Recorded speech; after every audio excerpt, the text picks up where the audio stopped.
Dear Paul, I came home this morning and found your wife and my husband in our bedroom. He says he wants to leave me. You have to make them end it. Maggie. And 2 months later, Dear Paul, finally, my husband is heartbroken, but I'm sure we can find what we once had together. Maggie. These first letters had troubled Ilka when she found them, but the fourth, from June 1998, was the one most difficult for her to give Marianne.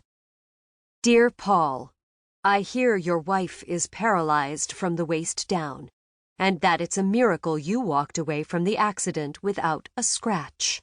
Maggie. Ilka emptied the paper cup. As she was about to crush it down in the cup holder, her phone pinged. She had a match on Tinder.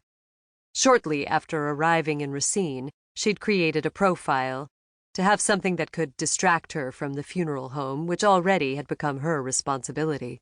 She grabbed the phone. The photo of the smiling blonde man interested in her showed him holding hands with 2 young children. Ilka deleted him at once and looked up. 2 black 4-wheel drive vehicles were parked in front of the house. How could she have missed them driving up? She laid down her phone and watched 6 men in dark suits climb out and gather on the sidewalk. Moments later, a monster of a moving van drove in and blocked the driveway. The quiet street where her father had lived was suddenly a traffic jam. She leaned forward to get a better look at the man approaching the front door. He knocked and rang the doorbell several times, but no one answered, though Ilka noticed a curtain moving to the left of the door. He knocked one last time and waited before rejoining the others. The door finally opened when the rear cargo door of the moving van began folding down. It took Ilka a while to spot Marianne's wheelchair behind a long wicker sofa on the porch. Her blonde hair was pinned up and a thin shawl covered her bare shoulders.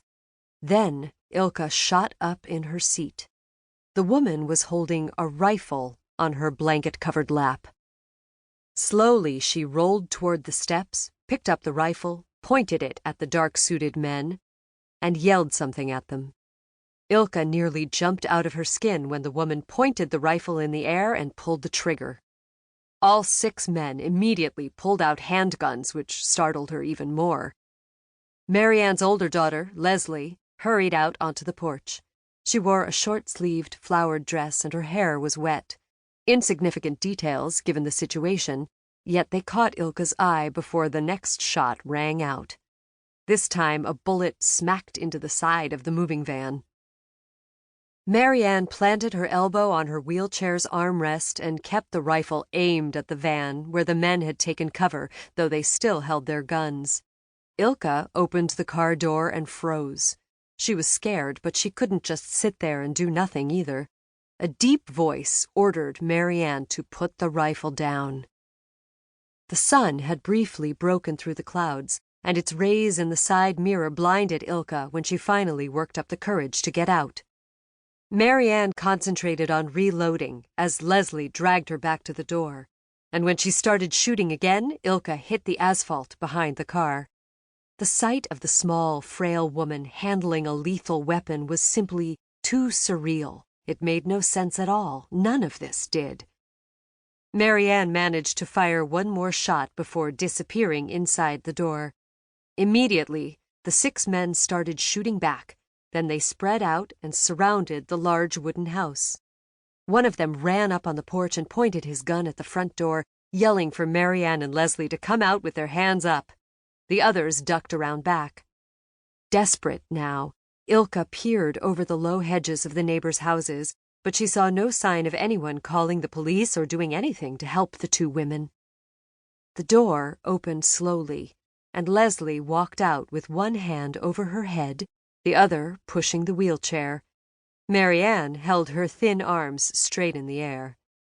The man ordered them over to the far end of the porch, then signaled to the moving van. Ilka stared in bewilderment as a small army of broad-shouldered, muscular men poured out of the van and entered the house.